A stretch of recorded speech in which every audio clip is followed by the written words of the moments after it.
This is the X-Zone Broadcast Network, broadcasting worldwide on broadcast affiliates and satellite program providers, including CNN Broadcast Network, Sirius Satellite Network, Star Media, Good News Radio Network, Angel Broadcast Network, Wiki Broadcast Network, and WPBN TV. For more information on the X-Zone Broadcast Network, visit us at www.xzbn.net.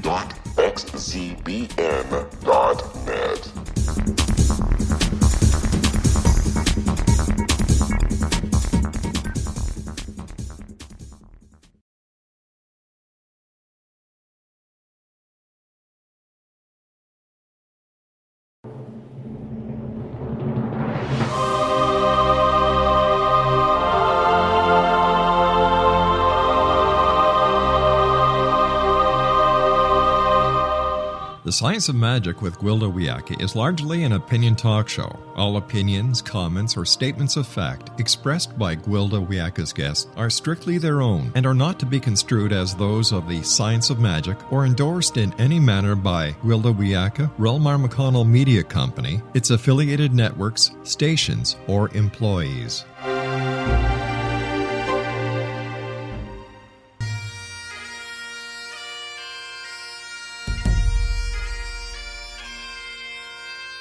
Welcome to the Science of Magic with Gwilda Wiyaka, a program dedicated to uncovering the unified nature of reality and humanity's ever-evolving place as truly galactic beings. For more information on the Science of Magic with Gwilda Wiyaka, visit us online at www.thescienceofmagic.net.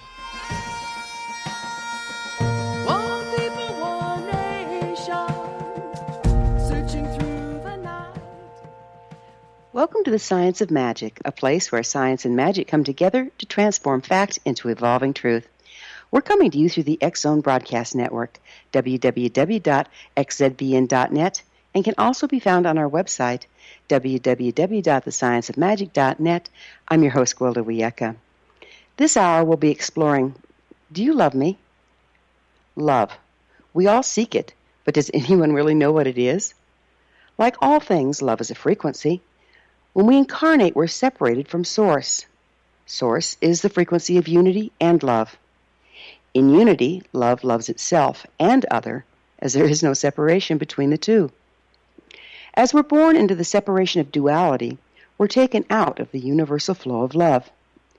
This separation is very traumatic, and for a while the child is totally dependent upon the parents to provide the love they've been disconnected from. Within a supportive environment of love and acceptance, the child can eventually learn to channel the love frequency from Source for themselves. No one can survive, much less thrive, without love. Infants deprived of love and affection die with no obvious physical cause. Love is intrinsic to life, and like all indispensable things, it's been ruthlessly exploited. From a young age, we're taught love is to be earned. If you're good, you're worthy of love. If you're bad, it's withheld until you're good. In recent years, this tactic has been deemed more humane than the prior spare the rod and spoil the child parenting practices. Personally, I'd rather take a good old-fashioned beating.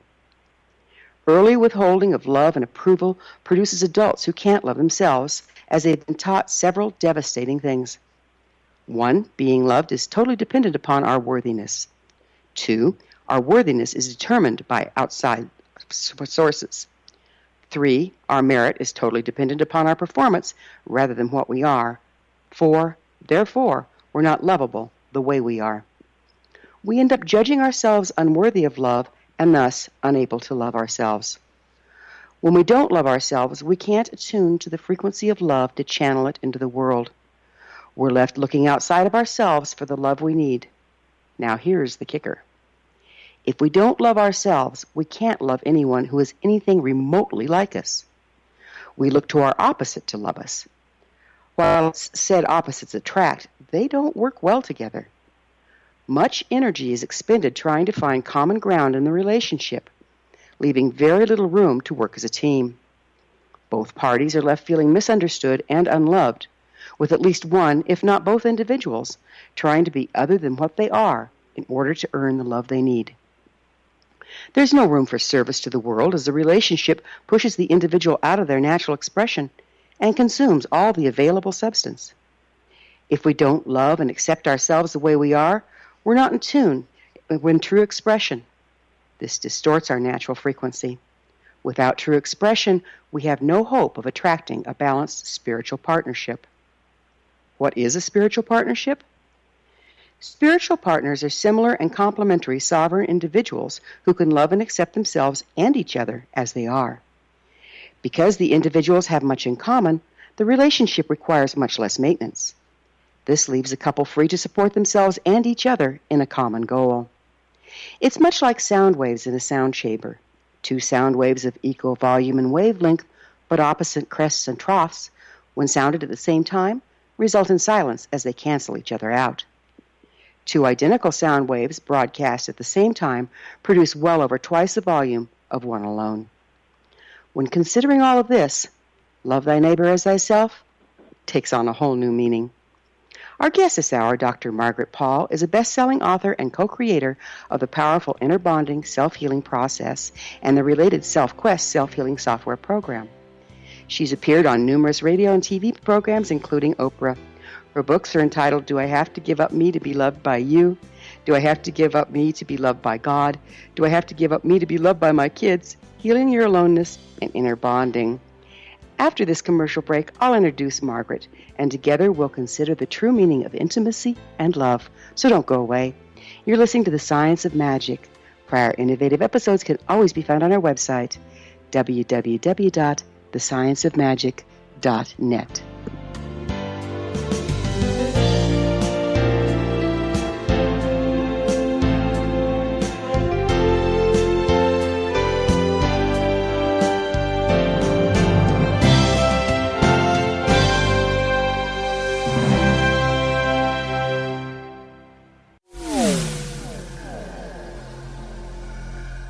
This is Kevin Randall. For nearly 30 years, I have been investigating the case of the Roswell UFO. I have interviewed hundreds of people and stood on the crash site. Now in Roswell in the 21st century, I have reviewed dozens of hours of audio and videotaped interviews, examined hundreds of files that relate to the crash, and have returned to Roswell in an attempt to put all that information into the proper perspective.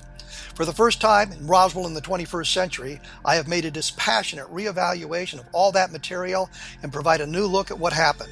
This is a book that clears away all the clutter that has hidden the truth for so long, strips away the various lies that surround the case, exposes the Air Force attempts at cover-up, and found a core of solid information that tells us all where the case stands today. Roswell in the 21st century will be available in just a few weeks. For more information, please visit my website at www.kevinrandall.blogspot.com.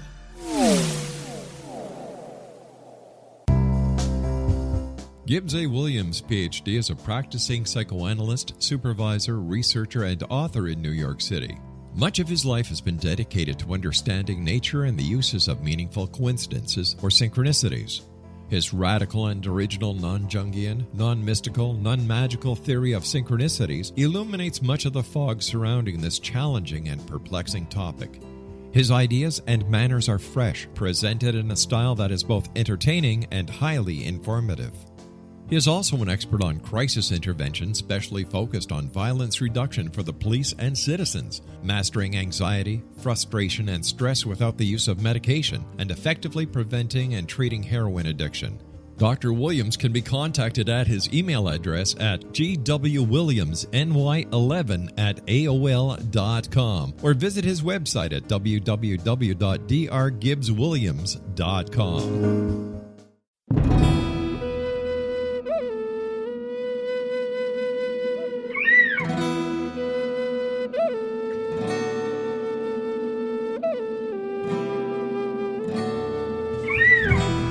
Shamanism is recognized as a method to access the quantum level. Mastery of shamanic skills puts spiritual information and healing power into your hands. Path Home Shamanic Art School, a bonded Colorado certified occupational school, has met rigorous state standards, ensuring its director and instructors have the qualifications to teach the shamanic arts. Path Home offers its certification program in blocks of study. Block 1, a 5-day intensive, will be held in the beautiful mountain town of Coaldale, Colorado, October 13th through 18th. Registration deadline is September 12th. Experience Journey Trance, Power Animals, Helping Spirits, Sacred Space, and Life Purpose. Come discover your power. Join me, Gwilda Wiyaka, in the magical world of shamanism. Call 303-775-3431 or visit findyourpathhome.com.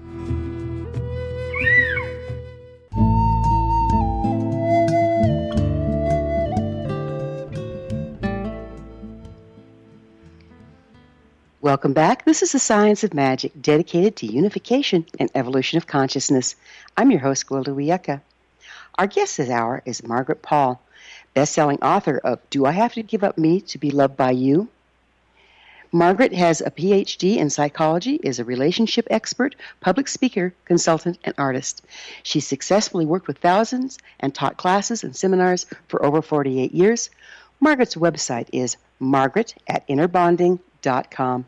Margaret, thank you so much for joining us on the Science of Magic. Well, thank you. I'm looking forward. Why do you think love is so important in our lives? Well, love, when I say love makes the world go round, love is what makes us feel safe. Love is what gives us connection. Love is what fills the heart and soul. And, one of the reasons it's so important, like you were saying, to learn to love ourselves is that then we're in a place to share love. So many people get together because they want to be loved. And then, they meet somebody who also wants to be loved, and for a while they're giving each other what they want, but inevitably they're going to disappoint each other because they're not going to give love exactly the way the other person wants. And this is one of the reasons it's so important to learn to love ourselves, is because then we get filled up with love. We're bringing love inside. We're connecting to a higher source of love, filling ourselves, and then we can approach a relationship in order to share love, rather than trying to get love, which is a completely different intention. Well, I got a tough question for you here, Margaret. What is love? Well, love is many things. The Bible says love is gentle, love is kind. Love is that which makes us feel important to each other, makes us feel safe inside, makes us feel safe with each other. Love, to me, love is the energy of the universe. That's what spirit is. That's what God is love. And there's there's many different definitions.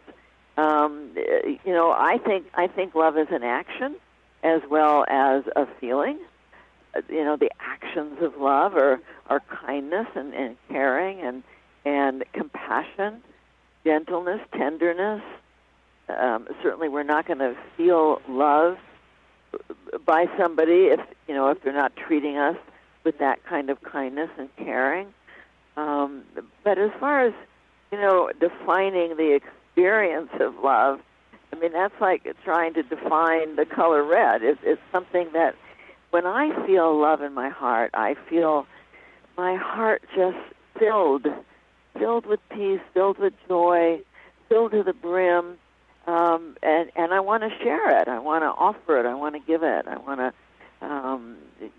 we're social beings, and when we feel that love in our heart, we want to share it. But I think it's not an easy thing to explain.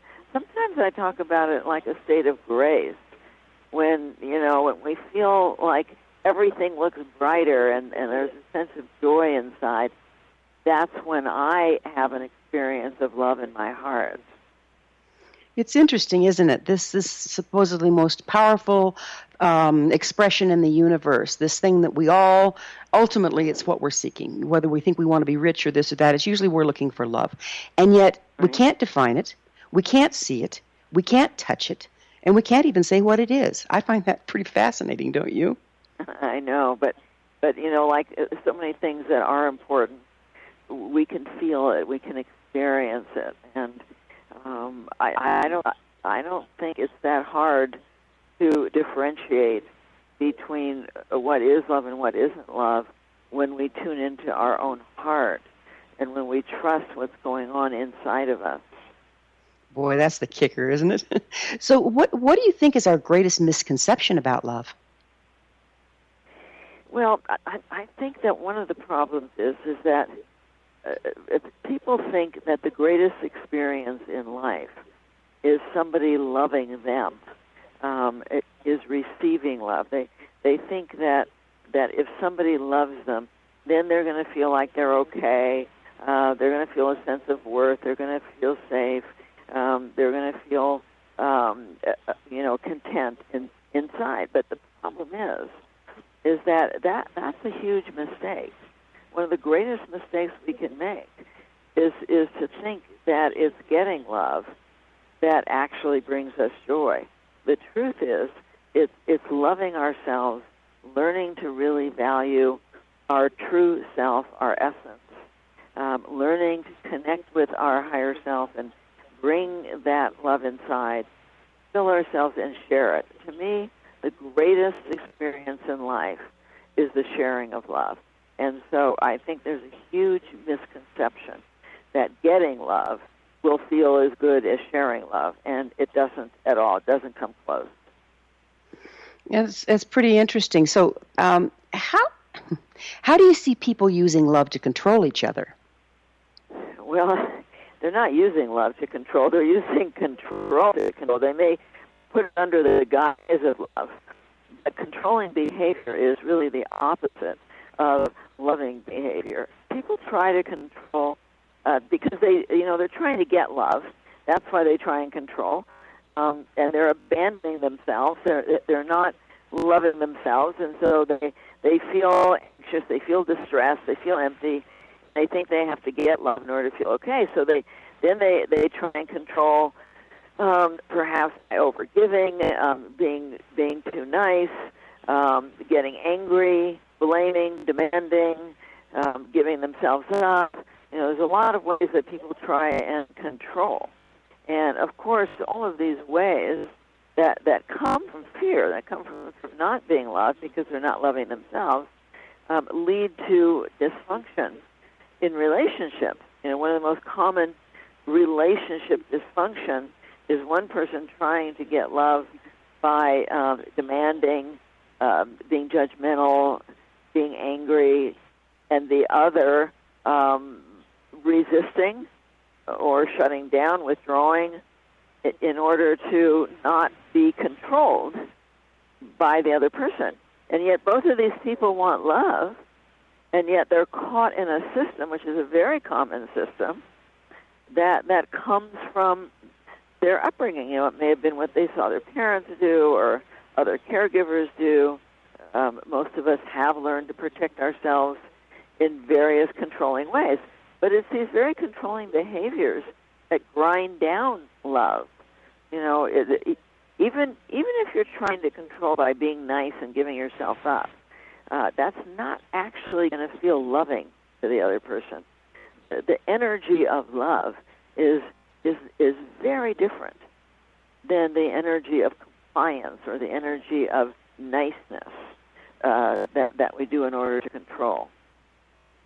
So, how can you tell if someone's manipulating you in pretending that it's love?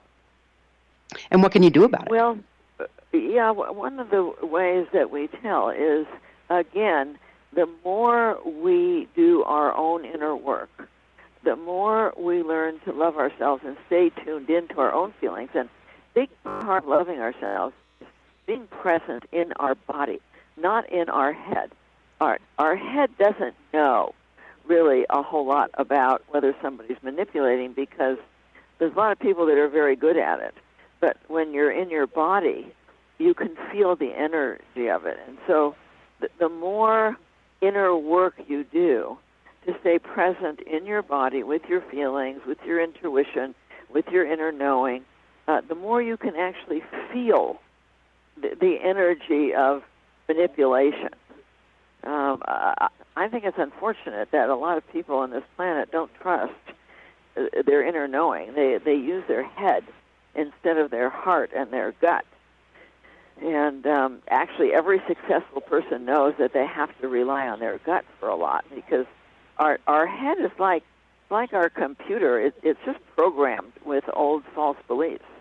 And it can't let us know whether somebody is manipulating, but our heart and soul can let us know. And so that's in our body. That's not in our head. So the more we learn to stay tuned in, the more we can tell right away because of the energy of whether somebody's coming from their heart or whether they're coming from their fear and desire to control and manipulate. So it sounds like to me we have a whole bunch of baggage standing between us and our ability to love ourselves. How do we get through this baggage? How do you love yourself? Well, this is the process that I teach, which is called inner bonding, and it's a 6-step process. If people learn this process and go step by step through it, they will learn to love themselves. It's a process that you can do throughout the day. Anytime you're feeling anything other than peace and fullness inside. And with practice, you can move through it in just a few minutes and really get to the point of being able to love yourself. And it starts with being tuned into your body. Like I was saying, step 1, being present in your body and wanting responsibility for your own feelings. Most of us have learned not to take responsibility. We've learned to make others responsible or to ignore our feelings or to judge our feelings or to numb out with various addictions. In step 1 of inner bonding, we move towards our feelings with kindness and compassion and a desire to take responsibility. And then we move to step 2, which is we go into our heart and we choose the intention to learn about loving ourselves. In the inner bonding process, there's just the intention to learn or the intention to control. The intention to control is going to, not lead you towards understanding what loving yourself is about. So when we move into an intention to learn, we open the heart. That opens the heart, and that allows our higher self to be present with us. That opens us to our higher wisdom. And then in step 3, we dialogue. We go inside. We find out how we're treating ourselves, what we're telling ourselves, what our false beliefs are, what somebody else might be doing and affect us negatively. It's a deep exploration. And once we understand how we're abandoning ourselves, that's causing us to, say, feel anxious or depressed or guilty or ashamed or angry or empty or alone, all these feelings are coming from some form of self-abandonment, then we go to our higher self. And we ask, what is the truth about any of these false beliefs, and what is loving to ourselves? And with practice, we can access that information. It's not actually that hard. And then in step 5, we take whatever action our higher self has instructed us to take. And then in step 6, we go back in and we evaluate, how do I feel now? Well, if indeed we've taken a loving action, we're going to feel relief. We're going to feel lightness.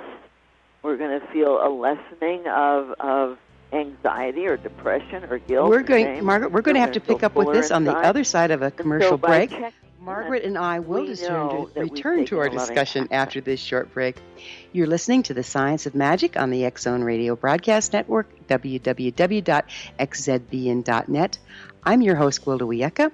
Previous broadcasts of thought-provoking episodes can always be found on our website, www.thescienceofmagic.net.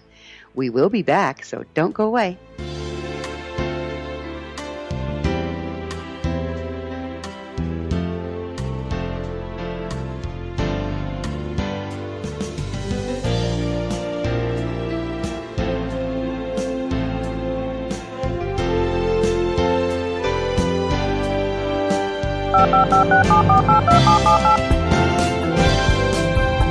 Did you know that when you're on the road with limited data or Wi-Fi, you can still listen to the X-Zone radio show with Rob McConnell, The Science of Magic with Gwilda Wiyaka, High Tech with Corey Kay, and every minute of the 24/7, 365 programming of the X-Zone Broadcast Network by calling 712-432-9459, courtesy of TalkStream Live.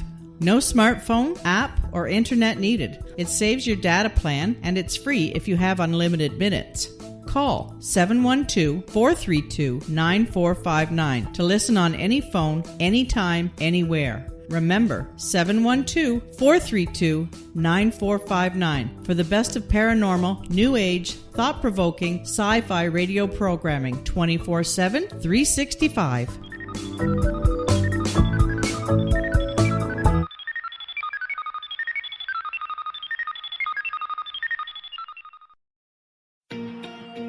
Wouldn't you love to know the secret to everything? Well then, meet Dr. Kimberly McGeorge and her cutting-edge breakthrough knowledge that combines science with possibility. Dr. Kimberly brings real-life answers and healing to those open to alternative solutions. She teaches solution-based programs and classes that will change all areas of your life forever. Specializing in conscious creation, intuitive readings, and energy medicine, you can rapidly shift health, relationships, business, and money and abundance challenges quickly. Receive her best-selling book, Secret to Everything, at no cost by going to secrettoeverything.com/X-Zone. That's right, transformation can start now. Just go to secrettoeverything.com/X-Zone and receive Dr. Kimberly's book for free.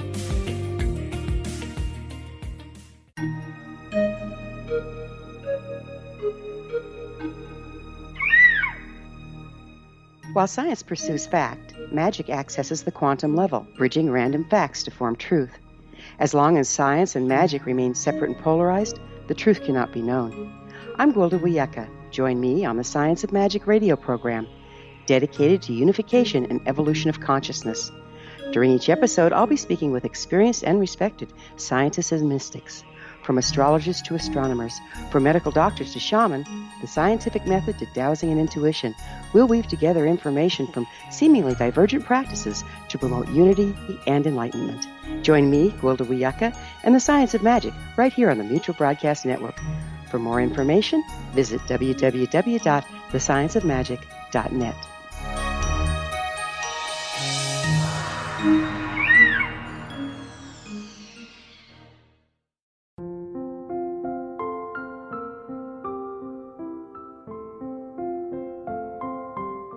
I am Dr. Carl O'Helvey, founder, president of a new cancer foundation focusing on evidence-based physical, mental, and spiritual interventions, including natural cancer cures, prayer, meditation, affirmations, nutrition, and other related holistic cancer prevention and cure modalities. These are used in cancer education, research, and financing care. I ask for your help to continue this important work by donating at www.holisticcancerfoundation.com.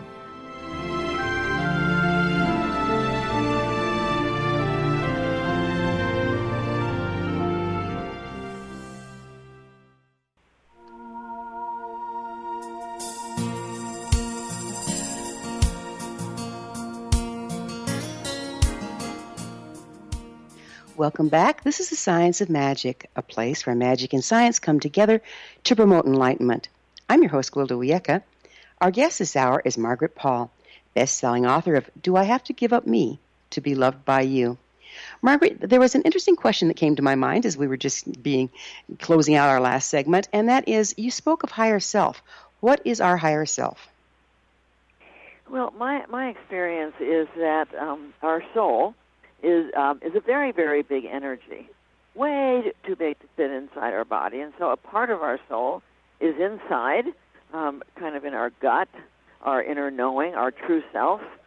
And the rest of our soul is all around us, and that is our higher self. And we can imagine that, if you want to use your imagination, as an older, wiser part of ourselves that's here to help us and guide us. And it's my experience that this aspect of our soul, of our higher soul, is connected to the universe and connected to all the information in the universe. It's just like when you get on the internet, you get connected to vast information. Our higher self does that. It's like it connects us to the internet of the universe. And when we ask a question like, what is loving to myself, or what is in my highest good in this situation, or what is the truth, then our higher self pops that information into our mind. we start to get ideas. It's a creative process. And it may pop it in through images, through words, through feelings, but Spirit finds some way of communicating with us when we sincerely ask a question such as, what is loving to me, or what is in my highest good? It's not questions like, what's the lottery numbers? It's questions about love and truth. That's what our higher self tends to. That's how our higher self guides us. So how can we tell that these things that just pop into our mind are actually coming from our higher self and not our conditioning or the world around us? Well, we have to test it out. When I first started to do this, I didn't trust it. I thought I was making it up, or I thought it was just something I had heard or read. And so I had to test it out. And we can't just believe something. I don't believe in just believing something without testing it out. So when I would get these ideas popping in, sometimes I would listen, and I would see what happened. I would do what I was guided to do and see what happened. Sometimes I wouldn't. And over again, I was not happy with the results of not following that guidance. And so over time, I came to know that this guidance is accurate. Wherever it comes from, I can't be certain, but I think it's coming from somewhere in the universe into my mind through my higher self, but I trust it now because I've seen over the years that it's pretty infallible. It has not guided me in a wrong direction. You were talking about intention. It sounds like intention has a lot to do with this. Could you go into that a little bit? What is intention, and how do we use it to find our higher selves, say, for instance? Yeah, our intention is actually one of the most powerful tools we have. Our intention is what is most important to us in any given moment. And being able to choose our intention is the essence of free will. So at any given moment, we can choose to be somebody who wants to protect against pain and avoid responsibility for ourselves with all of our addictions and other self-abandoning behaviors and all the ways we try and control others. Or we can choose the intention to learn about loving ourselves and ultimately sharing our love with others. The intention to learn about what's truly in our highest good and the highest good of all. And so when we choose that intention opens us. It opens our being. It opens our heart. It opens our mind. It opens our soul. Whereas the intention to protect against pain closes us down. And the problem with that is that when we're closed down, we can't receive love. We can't feel love coming in from spirit or from others. And so we end up feeling very alone and empty inside. And so the intention to learn about loving ourselves is a very, very powerful choice. And it's this choice that raises our frequency. Our frequency is the rate at which we vibrate, and our higher self vibrates at a much higher rate than our physical beings. Our physical beings vibrate at a fairly low frequency so that we can see each other. Spirit vibrates at a higher frequency, so most of us can't see those frequencies. But in order to communicate with Spirit, we have to raise our frequency, the frequency of our energy. And the main way that we can do this is by moving into an intention to learn about loving ourselves. Got it. So from what you're saying also, it sounds like one of the things that stands between us and being able to love ourselves is our fear of pain. Well, that's exactly what stands in the way. And, it's very sad because when we were little, there was a lot of pain for most of us. There was the loneliness we might have felt, maybe the grief of loss and the heartbreak, maybe helplessness over both ourselves and others. And we don't realize when we grow up that while we're still helpless over others, we're no longer helpless over ourselves. When we're little, and if we don't have parents or caregivers who know how to manage their painful feelings with love and compassion and don't help us manage our painful feelings with love and compassion, then we have to avoid those feelings because our little bodies are way too small to manage these big painful feelings. Well, then we grow up and we don't realize that we're not operating from little bodies anymore. We're grown up and we can learn to manage those feelings. We don't have to avoid the pain. It's not going to kill us like it might have when we were little. But the problem is most people never learned healthy ways of managing pain. And so they automatically, the minute there's any pain, they disconnect, they dissociate from their body and go up in their head. They blame it on somebody else. They get mad at somebody. They turn on the TV and numb out there. They graze in front of the refrigerator. They take a drug. I mean, there's all kinds of ways that people numb out and avoid their pain. And the problem is that all of these ways, just like if you had an actual child who came to you in pain, and instead of attending, you gave the child a cookie and put him in front of the TV and went and took a drink, that child might feel pacified for the moment, which is what our addictions do. But the real issue isn't getting handled. And so the child ultimately is going to feel even worse. And that's what happens on the inner level when we ignore our pain.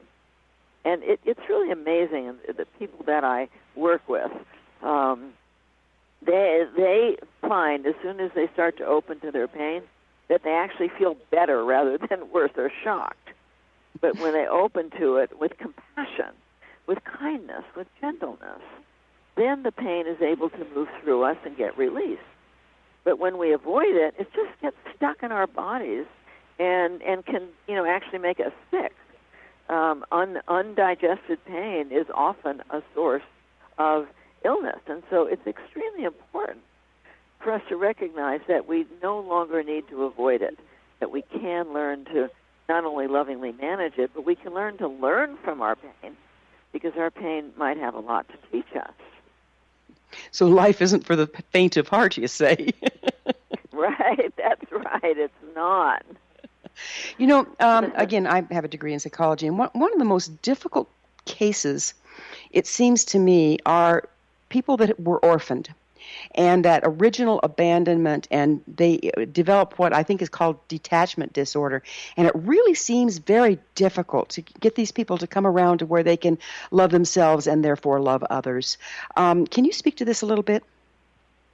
Well, this is where the power of inner bonding is, because, yes, many, many people, not just people who were orphaned, but people who were rejected or abused in many, many different ways. Unfortunately, it's quite common for people to have, serious attachment disorders where they're either very anxiously attached, they're hugely scared of loss, or they're avoidant because they're hugely scared of being controlled. And it does take secure attachment where two people are secure in themselves to create a loving relationship. And this is where inner bonding comes in, because the more you practice these 6 steps and learn to love yourself, learn to see who you really are, learn to value, learn to heal the false beliefs that you absorbed as you were growing up, the more secure you feel inside. And that's what allows you to open to a loving relationship, to open and be vulnerable without the intense anxiety of the loss of other. When we're abandoning ourselves by making somebody else responsible for our feelings, and then that person leaves, that's just really devastating. But when we're taking care of our own feelings, when we've adopted that inner child, that hurt, orphaned, abused inner child within, then if somebody leaves, we still feel secure because we have ourselves. We might be sad, but we're not devastated in the same way that we would be when we're abandoning ourselves. And so inner bonding is extremely powerful. Now, I've worked with people who have had the deepest of abuse, who were orphaned, who were in foster homes, on and on, who just had horrible, horrible childhoods, who heal and are able to have loving relationships because of learning how to love themselves. They heal. It seems like it's kind of this vicious cycle. We get hurt. We're afraid of pain, so we avoid our pain. So we get backed up in pain. We can't access our heart or love through the pain. We can't let love in through the pain. So we're in more pain, and round we go. Right, round and round we go. But we can break the cycle by learning how to love ourselves. One of our inner bonding facilitators, and by the way, the website is innerbonding.com. I think you gave my email instead, but it's innerbonding.com. One of our facilitators was in over 20 foster homes as a child. Very, very, very insecure upbringing. She's a wonderful facilitator, wonderful parent. She's in a very good relationship. She has 3 wonderful children. She's doing the work of reaching out to people who have been, who have come from awful childhoods, to show, look, you can heal. If I healed, you can heal. And it's her doing her inner bonding work that before she got married. She started when she was quite young. That has enabled her to be a good partner and a good parent and a good facilitator. Yeah. It seems like if we can walk through our own pain, we suddenly become the facility for others to do the same. Margaret and I are going to have to take a break here. We will be back on the flip side of this commercial break. You're listening to The Science of Magic on the X-Zone Broadcast Network, www.xzbn.net, the place where altruistic professionals of science and the esoteric create common ground for the betterment of our world. You can always listen to previous transformative broadcasts on our website, www.thescienceofmagic.net.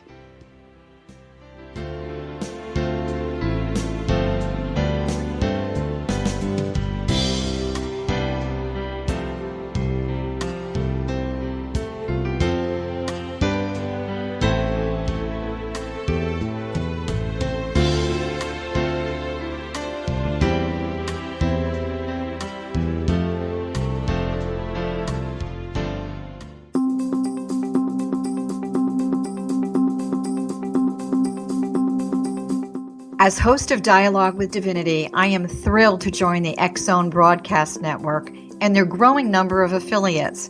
My quest for a connection to the divine ignited my successful career path as an international spiritual counselor for over 40 years, an author of 4 books, and well-known metaphysical educator. My clients call me their spiritual mama. So my job is to offer you a radio show to help you grow spiritually with wisdom and get specific tools from guests who are experts in their field. Tune in to Dialogue with Divinity and be part of the conversation with Spirit. My goal, your happy soul. For more information, please visit my website at johannacarroll.com.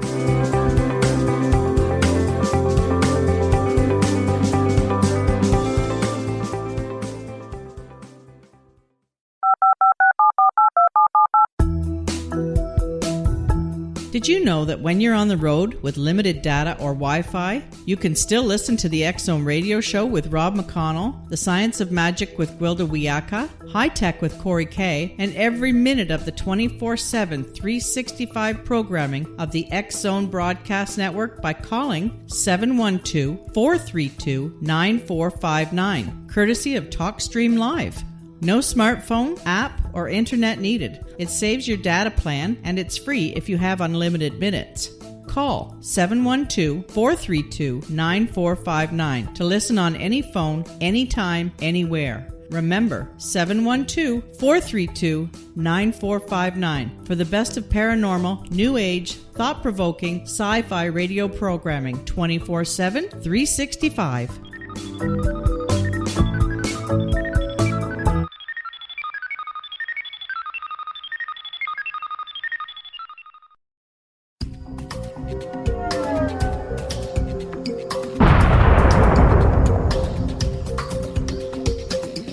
Coming soon to the X-Zone Broadcast Network is A Different Perspective with me, Kevin Randall, as your host.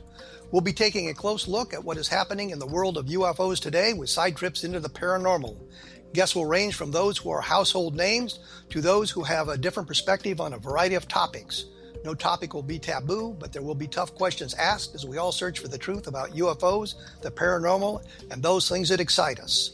Sometimes we'll agree with a guest and sometimes we won't, but we'll try to keep the program topical. For those of you who would like to read, be sure to visit www.kevinrandle.blogspot.com and remember to listen to the other fine programs on the X Zone Broadcast Network at www.xzbn.net.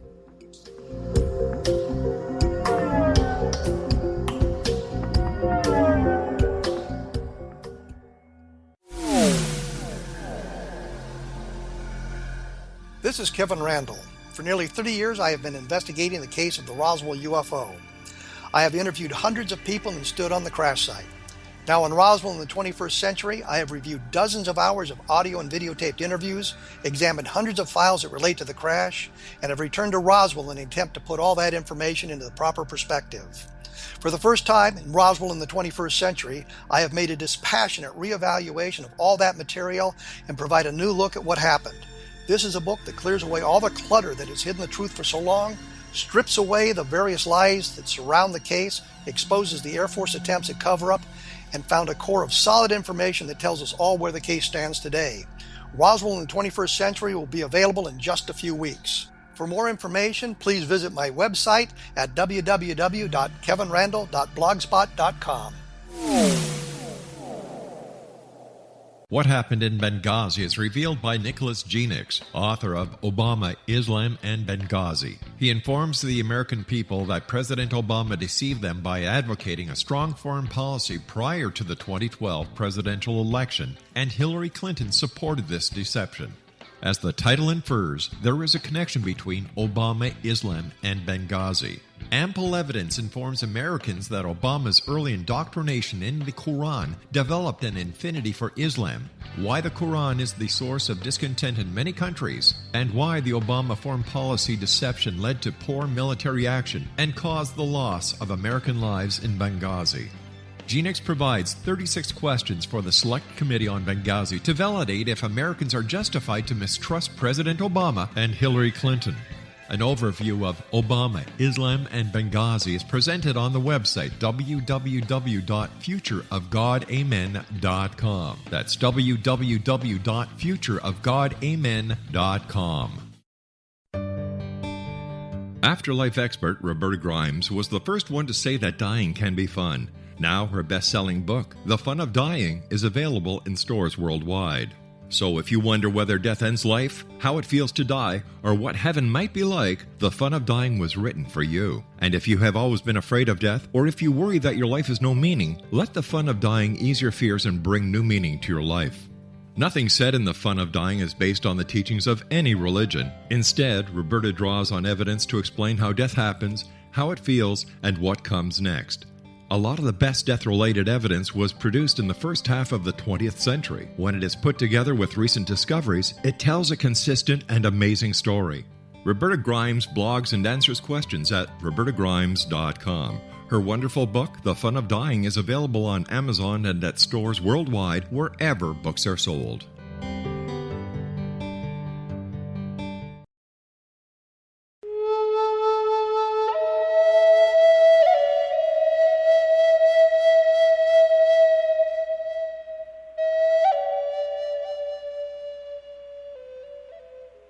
Welcome back. This is the Science of Magic, bringing together gifted people of service to the world.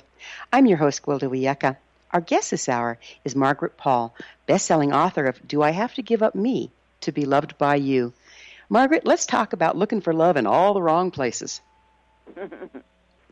Well, one of the problems is that we tend to attract at our common level of woundedness, which is our common level of self-abandonment, or our common level of health, our common level of self-love. So if we are trying to protect and we're abandoning ourselves, we're judging ourselves, we're in our head, we're turning to addictions, we're making others responsible, we are going to attract somebody who's also doing that. And somebody who's doing that is not capable of loving us because they're not loving themselves. And so, if you're looking for love without loving yourself, then you are inevitably looking for love in all the wrong places. It's got to come from inside. It's got to come from spirit first. And then you'll be in a position to share love, and then you're going to be attracting people who are also capable of sharing love. Boy, that speaks highly of living a spiritual life, doesn't it? Yes, it does. But a true spiritual life. There's a lot of people that do a spiritual bypass where they sort of bliss out, they meditate, they go up to spirit, but they still completely ignore responsibility for their own feelings.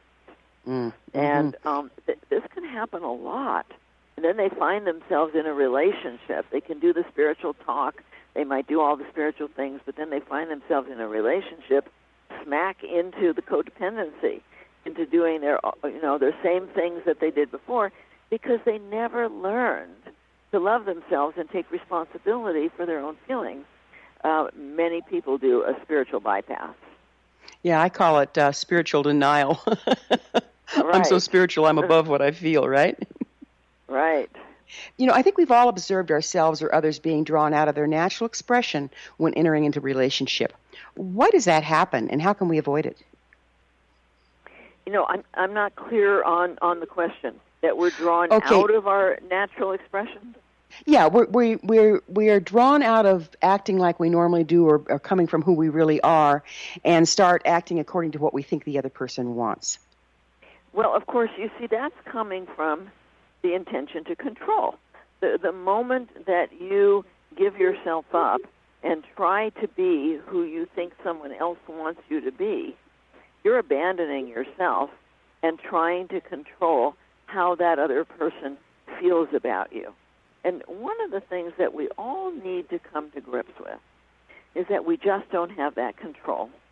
Certainly we have some influence over how people feel about us, but ultimately nobody controls you and how you feel about others, and nobody controls others and how they feel about you.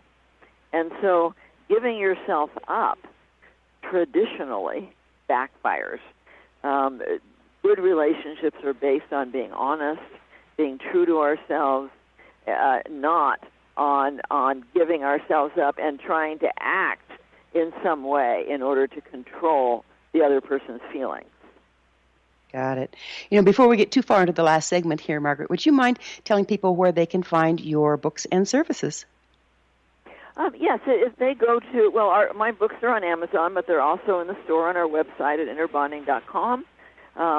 We have a whole lot of free help. We have a free course. We have a lot of articles. There's also a lot of paid courses.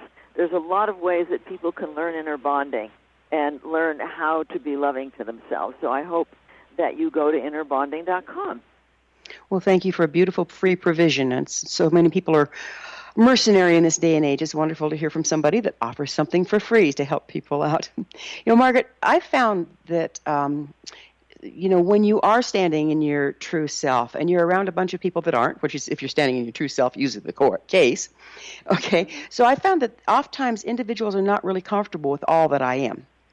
And so I find myself sharing only the parts they can be comfortable with or accept.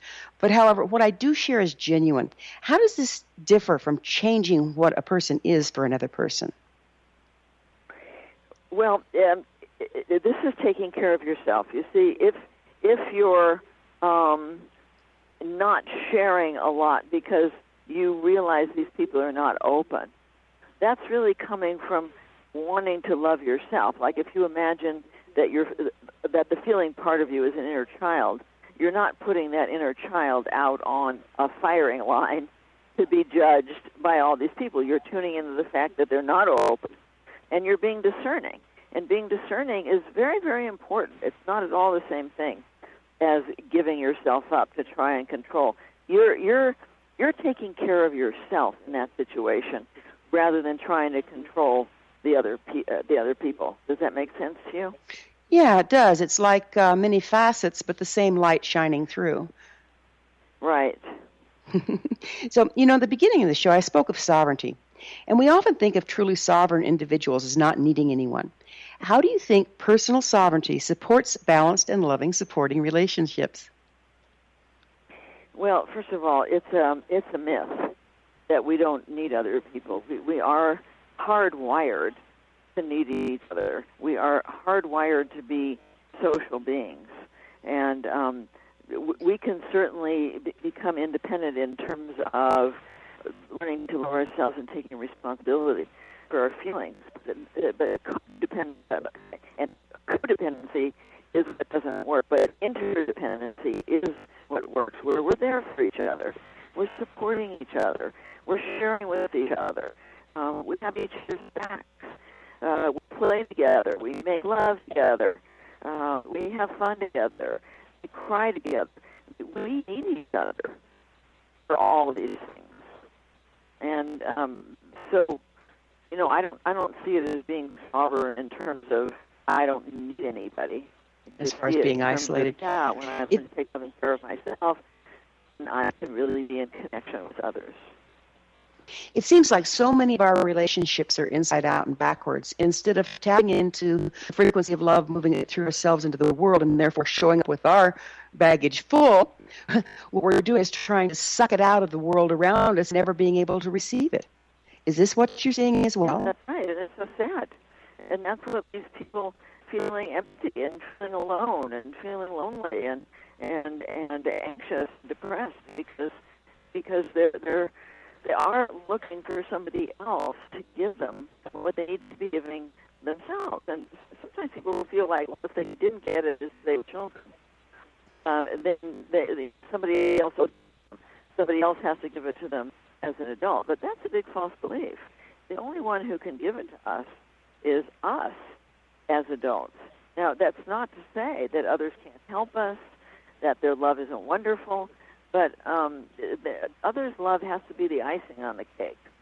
We have to create the basis for that. Our love and our taking responsibility is the cake, and then others is the icing. But if we're not loving ourselves, we have no foundation for receiving love from others. It's very sad that I've worked with people who, for example, were in a marriage with somebody who really was loving them, was really there for them. But because they were abandoning themselves, they didn't feel deserving of the love, and they were very controlling, and they eventually got a divorce, thinking it was the other person. And then they start to do inner bonding, and they think, oh, my God, I let go of this wonderful, loving relationship because I wasn't loving myself, not because that person wasn't loving me. That's really the sad part is, we're taught to believe that it's our job to make our partner happy. And you've heard this, there's no pleasing you. Well, if you aren't present with yourself, there is no pleasing a person because you're trying to fuel yourself without plugging the cord into the wall. You can't turn the light on. You've got to plug into source first, exactly, and nobody can give that to anyone else. And that's pretty much what you've been saying the last hour, right? Right. That's exactly right. And so, I really encourage people to learn inner bonding. It's very, very life-changing. The people who I work with thousands of people over the years all over the world. These people who are practicing inner bonding, and many of them just learn it free through the books and through the website. It's life-changing. I hear from them all the time about how their lives have completely changed, their relationships have changed, because of learning to love themselves and take responsibility for their feelings. Got it. Well, this has been so enlightening, and I think it's kind of reframed how we look at love, and I think that's a reframing that really, really needs to happen, don't you? Oh, absolutely. Yeah. It does need to happen. Margaret, thank you so much for being on the program with us. We have about half a minute. Do you have something you want to share? Well, I just want to thank you for the opportunity to share inner bonding with your audience, and I hope you all go to the website and take our free course and start this life-changing process. Thank you so much, Gwilda. You've been a wonderful host. Well, Margaret, thank you for your beautiful, beautiful work in the world, and I would advise people start learning to love themselves as soon as possible. That's what makes the world go round, right? Our guest this hour has been Dr. Margaret Paul. She's the best-selling author of Do I Have to Give Up Me to Be Loved by You? Also, she says, do I have to give up me to be loved by God? That could be interesting. Or do I have to give up me to be loved by my children? Margaret's website, www.innerbonding.com. This has been The Science of Magic. Remember, you can always listen to past thought-provoking episodes on our website, www.thescienceofmagic.net. Until next time, dear ones, may you be blessed with knowledge and embrace universal love.